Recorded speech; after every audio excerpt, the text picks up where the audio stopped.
ce premier numéro de La Quotidienne. L'émission qui t'aime. Et tout de suite, sans plus tarder, le sommaire.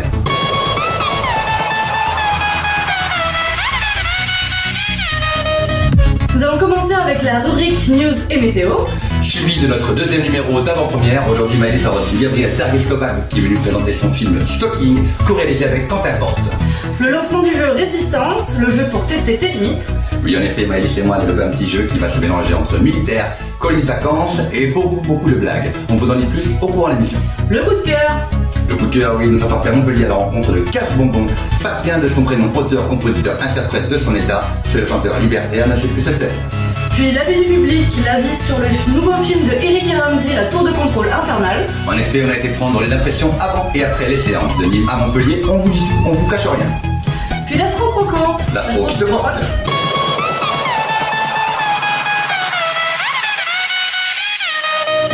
Politique. Jean-François Copé blanchit. Il n'en finit plus de se blanchir et de pâlir, ce monsieur. Il nous a annoncé il n'y a pas longtemps qu'il voulait se retirer un peu de la vie politique, rester loin des caméras et surtout a écrit son livre pour nous expliquer son mea culpa. Ce matin, on a lu BFM. Qu'est-ce qu'on voit? Monsieur Copé qui nous explique, qui se présente au primaire.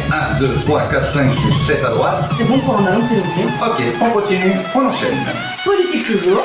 Alors Nicolas Sarkozy, qu'on appelle également la diva, ce matin déclare ne pas déclarer qu'il se déclare à la primaire. Est-ce que tu comprends? En cas, vous nous envoyez un mail parce qu'on n'a toujours pas compris. Emploi, aujourd'hui est un grand jour. Basta pour Bata, et oui, je suis Bata, ont pris un grand coup de pied dans le cul puisqu'ils ont été placés en liquidation judiciaire. Encore 400 employés qui vont devoir courir après leur salaire. Nous passons à l'agriculture. Agriculture toujours, on nous dit que c'est l'imbroglio entre Bruxelles et les agriculteurs. Les agriculteurs ne veulent rien lâcher, les Bruxelles non plus apparemment. 1 an, 10 ans, 10 mois, 1 siècle. Si quelqu'un a la solution, pareil, dites-le nous. Puis maintenant la météo. Oui, tout à fait Maëlys. Alors météo, de l'est à l'ouest, demain nous aurons des petits nuages qui viendront un peu parsemer la journée. Et de nord au sud, il y aura du soleil avec des petites ondées nuageuses. Tout de suite, je vous propose de parler un peu avec Maëlys et de rejoindre Maëlys dans son univers. C'est parti donc à la rencontre de Gabriel Targues-Kovac pour le film Stalking. Maëlys. En effet, j'ai fait une superbe rencontre, Damien. Le reportage en images maintenant. Salut Gab, qui es-tu, d'où viens-tu, peux-tu nous parler de toi? Alors, je viens de Nîmes. Oui. Tu es dans le cinéma? Alors, dans le cinéma à proprement parler, j'y suis jamais allé, mais ça va faire, je sais pas, 10 ans à peu près que je fais des courts-métrages et ça va faire 5-6 ans que j'en fais un peu plus sérieusement. Ouais. Et voilà, et puis j'ai fait ça au départ avec des potes pour m'amuser, pour déconner. D'accord. Rentrons dans le vif du sujet, Stalking, pourquoi ce titre? Alors, je sais plus, mais Stalking, je crois que c'est, comment on dit, en anglais c'est oppressé, harcelé, voilà, oui, c'est ça. D'accord. Je me rappelle plus exactement le truc. Et comme du coup, le film parle de chasse d'hommes, enfin d'humains, du coup voilà, harcelé, oppressé, et je crois que même dans la traduction c'est chasse et tout ça. D'accord. Enfin, ça rejoint tout ce principe de harcèlement. Ouais. Donc, voilà pourquoi Stalking. D'accord. Et je trouvais que ça pétait au niveau visuel visuel et phonétiquement, tout ça. Fais attention à toi et reviens vite. Je suis Edward Stern, le directeur du Stalking. On est en cours. La partie commence dans 10 minutes. Je relève ton défi.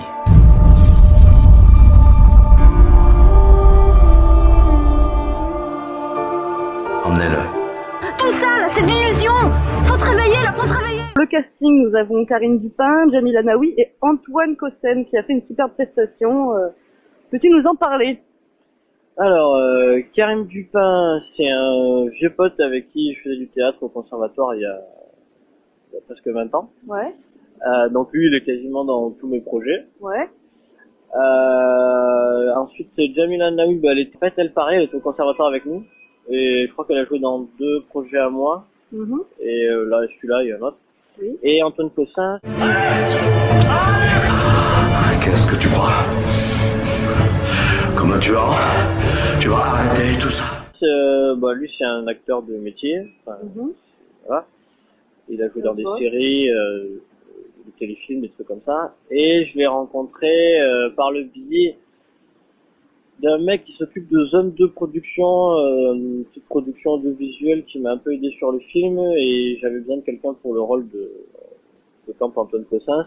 Et du coup, il me l'a présenté, il a lu le scénario, il a kiffé le scénario, tout ça. Il m'a dit ok, mais sinon je le connaissais pas du tout, ni là-dedans, ni dev. Et sur le coup, enfin le premier jour qu'on s'est vu, même lui il se demandait où est-ce qu'il avait débarqué, mais finalement c'est bien passé. Puis depuis, il retourne dans plein d'autres, enfin, plein, au moins 3 projets à moi, donc ça doit lui plaire la façon dont on travaille.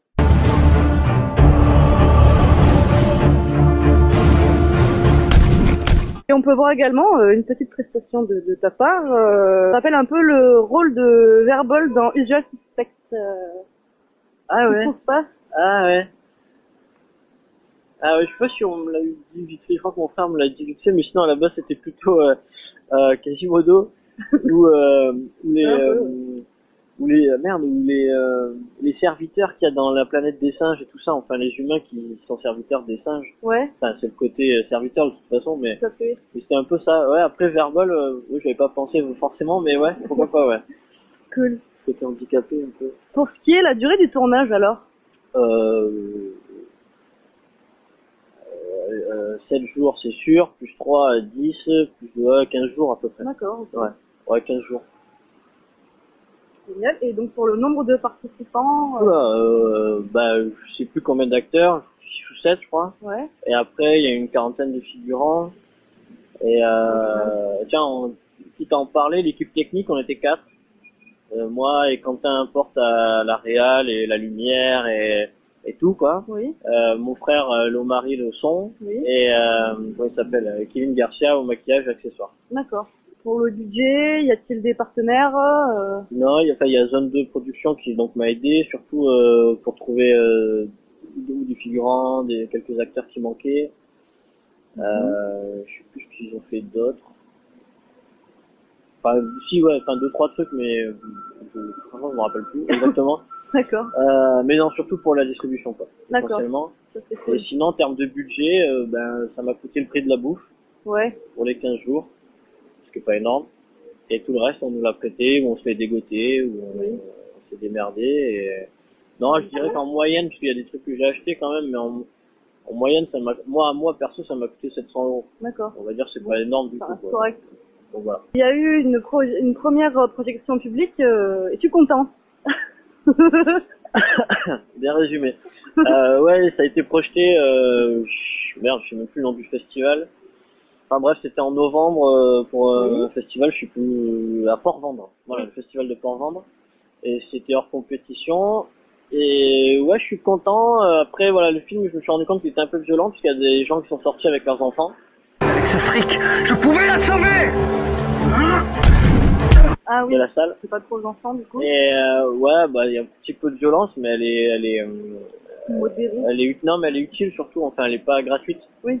Et c'est pour ça aussi que le sémaphore a refusé de le passer, parce qu'il m'a dit que c'était trop violent et que ça n'intéressait pas de passer ce genre de choses. Ça, je m'en rappelle. Donc voilà. Et oui, je suis content. Du coup, les gens, après, bah, la plupart des gens qui aiment pas, ils viennent pas te le dire, donc de toute façon, à part exception, mais. T'as eu quand même de bons retours? Oui, dans l'ensemble, oui. Après, il y a toujours mieux comme film, évidemment, et mieux fait, mais bon, avec ce qu'on avait et les moyens qu'on avait, franchement, moi, je suis assez content. Ouais. Je vais pas dire que je suis satisfait à 100%, mais je suis content. Le film était-il subventionné par le CNCF, Centre National du Cinéma Français? Pas du tout. D'accord. Bon, parce qu'on n'a pas fait la demande déjà, oui. Et puis... T'as pas souhaité simplement. Non, c'est pas que j'ai pas souhaité, c'est que déjà, parce que c'est il y a 2 ans, Stalking. Ouais. À l'époque, je pensais pas de toute façon qu'on nous donnerait de l'argent, tout simplement. Oui. Et là, récemment, on a commencé à faire des demandes pour des plus gros projets, et déjà, c'est une tonne de paperasse, c'est hyper compliqué, et très franchement, moi, je suis très mauvais pour ça. Et moi non plus, j'aime pas ça. Ouais, voilà, et non, mais après, s'il y a des gens qui sont là pour t'aider à obtenir de l'argent, on va dire ça comme ça, puisque c'est ça qu'on cherche, oui. Ça devient plus facile. Après, quand il faut le faire soi-même, il faut taper à plein de portes, aller voir plein de gens, remplir plein de papiers, et ça va faire un peu prétentieux de dire ça, mais si je fais ça, je peux pas m'occuper de mon projet perso, de mon film, et c'est beaucoup d'énergie. Voilà, je l'ai eu fait avant pour d'autres trucs, et c'est beaucoup d'énergie, beaucoup de fatigue, des fois pas grand chose, et finalement, toute cette énergie-là, elle est perdue pour ton projet, quoi. Bien sûr, elle est dispersée, quoi. Mais bon, il faut quand même demander de l'argent et de l'aide à tout le monde. Il faut quand même, il faut le faire. D'accord. J'imagine qu'il y a de l'actualité et donc des projets, encore? Ouais, Bah là, dans 2 semaines, je tourne un court-métrage. Oui. Qui est censé faire des figurations. Exactement. Non, voilà. Pour parler du court-métrage vite fait, c'est ça parle de la violence en général et tout ce que peut engendrer la violence, sans rentrer dans les détails. Oui. Mais c'est histoire de mettre un peu comme dans Stalking, où j'essaie de parler d'un sujet qui me touche, et là en l'occurrence c'était dans Stalking, c'était ce que devient la politique dans notre monde, et ce qu'elle peut engendrer, et ce que peut devenir, comment on peut vivre dans un monde de dictature, etc. Enfin, vite fait dans les grandes lignes.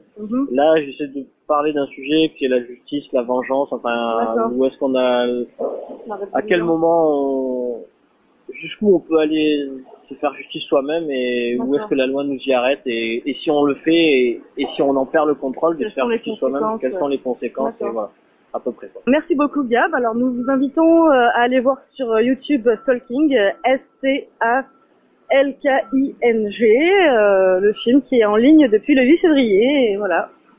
C'est une production française et nîmoise. Voilà, bonne journée. Mais de rien. Génial. Merci à toi.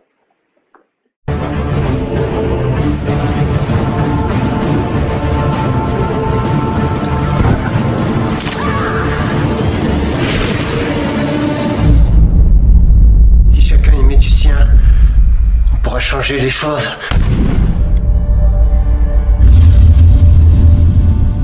Voilà, c'était le premier reportage de la soirée, donc il y en aura d'autres ce soir. Mais tout de suite, on va vous parler du jeu.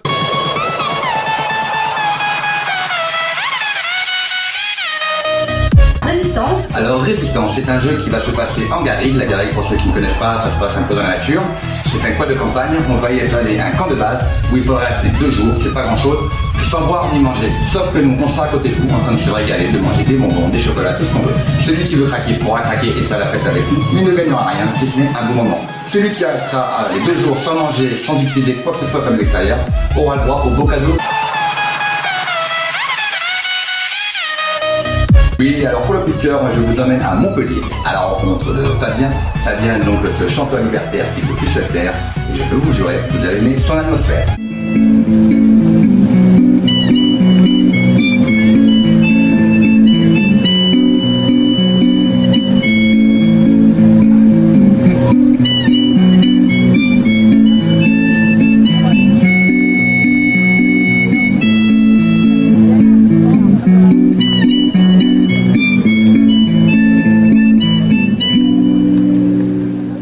Je suis tombé donc sur Fabien, les casse-bonbons je crois. Non, le casse-bonbon. Le casse-bonbon, ben voilà, il casse les bonbons, il commence déjà, voilà, c'est pas mal. Donc Fabien, le casse-bonbon donc à Montpellier, qui nous jouait des petites mélodies. Donc Fabien, tu peux nous parler un peu de ta musique, auteur, compositeur, interprète de son état. C'est à toi. C'est ça.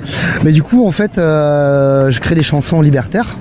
Voire anarchiste quoi, enfin je dis le mot libertaire parce que des fois le mot anarchiste ça peut un peu faire peur, mais voilà, donc c'est des chansons, on le dit comme on veut, liberté ou anarchiste, et voilà, donc je joue souvent dans la rue, je joue aussi dans les bars, un peu partout, et j'aime bien jouer dans la rue pour me réapproprier l'espace public, voilà, je pense que c'est très intéressant d'être dans la rue quoi, surtout que c'est pas toujours, on n'est pas toujours les bienvenus, et ça reste un acte de résistance, ça reste un acte un peu de voilà. Puis surtout ici à Montpellier, parce qu'aujourd'hui en venant dans le train, on est descendu, on a pris le quotidien du coin, et d'expliquer que justement en ce moment il y a beaucoup de commerçants qui se plaignent du monde qui peut venir ici, ou soit jouer, ou ceux qui font la manche ou autre. Donc est-ce que c'est pas un climat trop difficile pour jouer, pour pouvoir exprimer ton art? Alors moi là je suis de passage sur Montpellier, hein, mais à Bordeaux par exemple, une fois sur 3 la police vient parce que soit c'est les commerçants, c'est ça, qui se plaignent du bruit ou je ne sais quoi, ou soit c'est une patrouille qui débarque là, qui est en train de faire sa ronde et qui nous interdit de jouer, en tout cas qui nous demande si on a une autorisation. Voilà, moi je pars du principe que pour jouer dans la rue j'ai pas besoin d'autorisation puisque voilà, je fais rien de mal, et en tout cas j'ai pas envie de rentrer dans ce jeu, donc je viens spontanément, et c'est vrai que des fois on peut être enclin à rencontrer les farces de l'ordre, pas les farces, c'est rigolo, tout à fait. Les farces de l'ordre, voilà, mais voilà pourquoi. Et alors au niveau de tes textes, si tu devais définir tes influences, alors tes influences au niveau de tes textes et tes influences artistique. Parce qu'avant de devenir un artiste confirmé comme tu es aujourd'hui, tu as des choses qui t'ont fait rêver, qui t'ont inspiré. Alors quels sont ces artistes, quelles sont ces musiques? Ouais. Bon, alors déjà confirmé, je sais pas, mais c'est un grand mot. Mais en tout cas, ouais, les artistes qui m'ont inspiré, deux sont plus de ce monde, quoi. C'est Brassens et Brel, que j'avais beaucoup écouté. Et j'écoute encore beaucoup Renaud. Là, d'ailleurs, j'ai mis mon CD dans la voiture. Là, j'ai quelques CD que j'avais pas, qui étaient au fond des cartons et que j'ai ressorti. Et voilà, Renaud, Brassens, Brel. À la fin de ma carrière, une rue sera dédiée à mon nom. Ce sera la même qui naguère veulent sur moi Casse-Bonbon. Chanson éponyme, Casse-Bonbon fait son cinéma. Mort à toutes les caméras de surveillance dans les rues. Mort à Big Brother.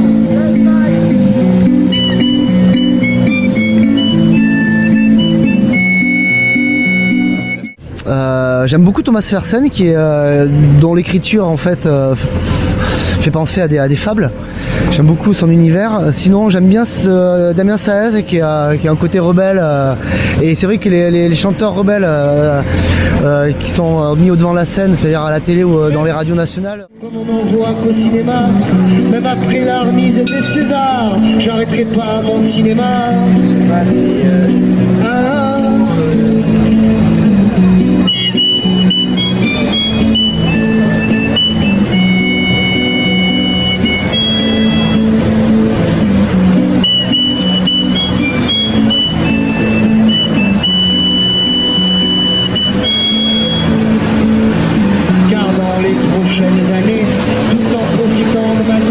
Bob Dylan, j'aime beaucoup Bob Dylan. Ah, voilà. C'est comme ça que j'ai acheté, c'est en l'écoutant quand j'avais une vingtaine d'années, que je commençais à acheter mon premier harmonica. Et puis des années plus tard, j'ai acheté le porte-harmonica pour pouvoir essayer d'assurer les deux, guitare et harmonica. Et c'est comme ça. Et ça fait combien de temps maintenant que tu fais de la musique? Ça fait 8 ans, ça fait je commençais à gratouiller, hein, il y a 15 ans que j'ai une guitare à la maison, ça fait 8 ans que je commence à faire des chansons, voilà, que je commence vraiment à me débrouiller, on va dire, à la guitare. Et qu'est-ce qui t'a poussé à faire de la musique et à faire tes chansons? Ah tiens, alors, le fait déjà que mon papa avait énormément de disques, il y avait beaucoup de musique à la maison. Et je crois que ça y a joué pour beaucoup et je pense que c'est aussi un moyen à un moment donné de pouvoir m'exprimer parce que j'aime la musique certes, mais j'aime surtout le texte et c'est histoire de pouvoir voilà, partager des choses et exprimer des sentiments, des émotions qui peuvent me toucher et voilà, c'est pour ça que En parlant de texte, d'émotion, t'aurais une petite effluve de quelques lignes pour nous donner envie? De mon texte, tu veux dire? Bien sûr, bien sûr. J'étais tranquille, j'étais peinard, assis devant ma télévision, quand un type fringué en costard dans les mains, l'avis d'expulsion, est venu me faire chier pendant le JT, pile poil quand Laurence Ferrari faisait le bonheur de l'UMP en nous faisant croire à leurs conneries. Voilà, chers amis, donc c'est le Casse-Bonbon, Fabien. Donc on a pu le comprendre, c'est quelqu'un, la musique lui a été transmise, l'amour de la musique par son papa. Donc ça a été la transmission du père à un fils et aujourd'hui c'est un petit gars qui transmet ça à ses frères et sœurs, qui est là pour transmettre la musique, transmettre son bonheur, sa vision de la vie. Donc je vous propose de le retrouver sur notre site très bientôt parce que je pense que ça va devenir un gros coup de cœur InterYouTube. Et on va laisser le mot de la fin à Fabien car il doit nous rappeler le titre de ses chansons pour le retrouver sur YouTube. Donc Fabien, c'est à toi. Oui, donc vous pouvez retrouver pas mal de morceaux, notamment là j'ai chanté un morceau d'un morceau qui s'intitule Laisse Béton, c'est une reprise de Renaud, c'est une parodie en fait où j'ai changé les paroles. Ça vous pouvez retrouver en tapant Casse-Bonbon suivi de Laisse Béton sur YouTube. Et sinon il y a Casse-Bonbon Chien enragé, c'est une chanson encore écouter le point levé. Il y en a une autre qui est La manie du mégalo, sur la mégalomanie. Qu'est-ce qu'il y a encore? Il y a voilà, il y a tout plein après, vous verrez, il y en aura d'autres qui s'affichent. Bon, moi je vais vous faire une proposition, on fait ça rarement sur InterYouTube. C'est arrivé 2 fois, la première fois c'est arrivé il y a 3 semaines avec Eric et Ramsey, où normalement on fait une interview et c'est fini, basta, on continue pas. Et eux on continue à les soutenir dans leurs films. Et ben là on a eu Fabien en interview, puis nous on va vous faire une proposition, c'est que toutes les semaines, pendant 3-4 semaines, on va mettre une musique de Fabien en écoute directement, en lien, sur la page InterYouTube et sur notre page Twitter. Comme ça vous pourrez le suivre et le découvrir. Et si jamais vous le voyez quelque part en France, n'hésitez pas à aller le voir, c'est quelqu'un de très cool et très sympa. Fabien, on te remercie. Casse-Bonbon, tu nous as pas cassé, bien au contraire, t'as assuré. Merci.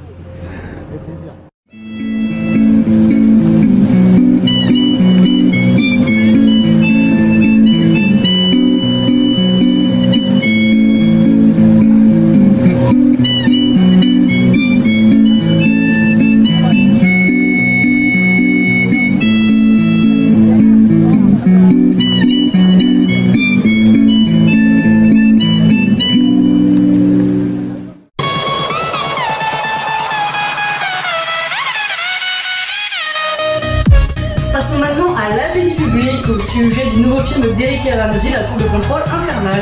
Oui, effectivement, donc je suis parti à Nîmes au Kinépolis et puis à Montpellier à l'espace Gaumont. Alors à Nîmes, j'ai rencontré deux petites pitchounettes, Lucie et Suzy, deux petites filles adorables avec leur maman, qui nous donnent leur passion après le film. Et sur Montpellier, nous avons rencontré un petit couple, Tania et Théophile, qui eux n'ont pas encore vu le film, mais qui étaient vraiment motivés pour aller le voir. Vous allez voir les réactions maintenant.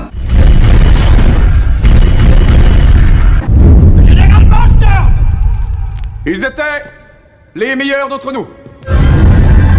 Nos meilleurs pilotes. Ça commence à taper à l'intérieur. C'est l'élite.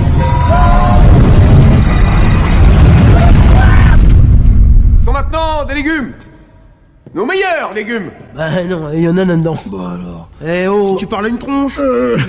Je pense. Donne-moi des calculs. 5 plus 5. 25. Bon, vous nous rejoignez les deux cons. Oh, ils connaissent nos prénoms. C'est bon pour le moral? C'est parfait. Eric et Ramsey. Excellent, non? C'est mieux si je suis là, parce que toi, comme ça, tu regardes pas dans le soleil et tu me fais de l'ombre. Du coup, Mais quand je suis là, je vais le mettre quoi? Si on me donne pas 3 minutes à toi, alors merci. T'es grand comment? Je viens de rencontrer ces deux charmantes demoiselles qui sont... Ton prénom? Suzy, et toi? Lucie. Donc Suzy et Lucie qui sont avec nous pour nous parler du film d'Eric et Ramsey, La Tour de contrôle infernale. Alors elles sortent à peine de la séance, donc les filles, est-ce que le film était bien? Oui, franchement oui, vraiment, il était très très très bien. Ça m'a beaucoup fait rire personnellement. Moi aussi j'avais beaucoup rire, j'aimais tellement. Alors c'est quelle scène dans le film qui vous a fait le plus rigoler? Je crois que c'est un moment où je sais pas comment il s'appelle, c'est celui-là avec... il y a un personnage, à un moment oui voilà, il descend sur les vitres, là j'explique hyper mal, mais il a les mains en sang et puis il a des bandages et puis après il descend sur les vitres. Et c'est une scène qui fait rigoler. Oui, personnellement. Et toi ta scène préférée? C'était la même. La même scène. Et dans le film, est-ce qu'il y a une réplique? Moi j'ai un peu tout aimé là, comme ça je saurais pas trop quoi dire, mais franchement c'est Bon, et alors sinon vous qui étiez dans la salle, est-ce que dans la salle les gens ils ont rigolé? Ah oui, ils ont beaucoup rigolé. Bon. Et les autres, vous leur direz quoi? Il faut aller voir le film ou il faut pas aller le voir? Oui, direct. Bon ben voilà, on a eu l'avis des experts, il faut aller voir le film. Là nous sommes avec quel prénom? Ajar, bon, très joli Ajar. Ouais. Marocaine, et puis Ajar qui est pas venue seule, elle est venue avec son fan club. On est là. Voilà, donc elles sont venues voir La Tour de contrôle infernale d'Eric et Ramsey. Alors le film, comment il était? Il était super, je conseille à tout le monde. Alors à tout le monde d'aller le voir. Est-ce qu'il y a une scène dans le film qui t'a vraiment plu? En fait j'ai aimé presque toutes les scènes parce que c'était vraiment trop marrant. Eric et Ramsey c'est kiff, voilà, c'était sympa. On était à McDo hier. Voilà. Donc Eric et Ramsey, maintenant vous allez à McDo avec des Nîmois et vous n'invitez pas. Ça c'est pas normal, ouais mais tu vois, ils viennent te voir, ils m'en parlent pas, pour pas que tu m'expliques. Ah oui, on a mangé des McFlurry ensemble. Bon, alors des bons potes. Pour revenir au film, sérieusement, dans le film, est-ce qu'il y a une réplique qui te plaît? Une réplique qui me plaît plus que en fait, j'ai pas retenu bien la réplique. Le moment où on a rigolé le plus, quand il a dit oh Nico et après il a dit oh Nico mon. Ah voilà, c'est ça. Il y a un moment donné, apparemment, ils ont beaucoup rigolé. C'est une de ses copines qui est en off. Donc c'est quel moment ça? C'était quel moment ça date? Quand il dit oh Nico, je sais plus. Après il dit Eric, il dit. Ah, quand il les appelle les cons. Oui, voilà. Ah oui, il connaît leur prénom. Tout à fait, tout à fait. Et sinon dans la salle, toi qui étais dedans, vous étiez installé, est-ce que dans la salle les gens ils rigolaient ou ils faisaient chier? Ah oui, ils rigolaient tous les secondes. Ah oui, super marrant. Donc on peut dire que le film c'est un carton. Ouais. Et est-ce que vous conseillez aux gens d'aller voir le film? Ah ouais, mais sûr. Bon, là je vais être sûr que vous conseillez d'aller voir le film Ah oui, vous allez pas. Ah oui, c'est sûr. Et toi tu conseilles? C'est de la mort. Voilà, donc on va continuer le petit tour. On était avec les filles, on est à Nîmes, qui vous voyez, elles sont motivées, le film était sympa, donc on vous conseille d'aller le voir. Nous sommes avec Tania et Théophile, donc Tania et Théophile, bonsoir. Bonsoir. Bonsoir. Alors je vous demandais si vous seriez vous intéressé pour aller voir le film La Tour de contrôle infernale, et vous me disiez on ne sait pas trop ce que c'est, mais oui. Alors pourquoi vous pourriez être intéressé par ce film? Bon, on a vu le premier quand on était plus petit, hein. Très drôle, il nous a fait rire dès le début. Après moi je suis pas un grand connaisseur, j'ai vu une bande-annonce, je sais pas trop de quoi ça parle. Après Eric et Ramsey ils sont toujours assez drôles. Du coup ouais, j'aimerais bien aller le voir, mais j'espère qu'ils vont se renouveler. Des nouvelles blagues, pas rester dans les mêmes blagues, enfin pas jouer sur la nostalgie de celui d'avant. et essayer de se renouveler, faire vraiment un nouveau film qui se tient en lui-même. Voilà. Donc vous, en tant que spectateur qui n'a pas encore vu le film et qui aimerait le voir, vous espérez ne pas retrouver les mêmes gags qu'à l'époque, avoir un scénario vraiment original. Voilà, dans la même idée, parce que c'est deux films qui se... Tout à fait. Mais pas faire un copier-coller comme beaucoup de comédies françaises font en ce moment, ce sera un peu facile, donc j'espère renouvellement des blagues et des gags, quoi. Et vous alors Tania, je vous entendais parler avec Théophile de Marina Foïs. Vous pouvez m'en parler un peu ? Moi je suis une très grande fan de Marina Foïs, j'ai vu toutes ses interviews sur internet. Oui.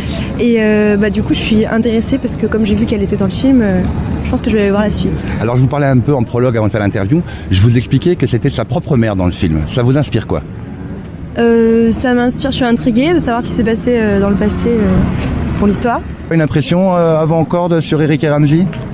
Je sais pas. Ouais, je vais la sauver là parce que non mais ils sont vraiment très drôles. À chaque fois que je les vois, ils font beaucoup rire. Ils sont assez simples. Moi à chaque fois que je les vois, c'est les rares comiques aujourd'hui qui continuent à me faire un peu marrer. Ouais, j'espère vraiment que leurs films, qu'ils vont réussir à se renouveler, faire un bon film, et puis j'espère que ça marchera bien pour eux. En tout cas, c'est pas des comiques à qui j'en veux, et j'aimerais bien voir leurs films. Ok, ben voilà, on était avec Tania et Théophile au Gaumont de Montpellier. Ben écoutez, je vous remercie beaucoup, et puis j'espère que vous viendrez voir le film très bientôt. Et nous, on continue notre petit tour dans la ville pour prendre les impressions de tout le monde.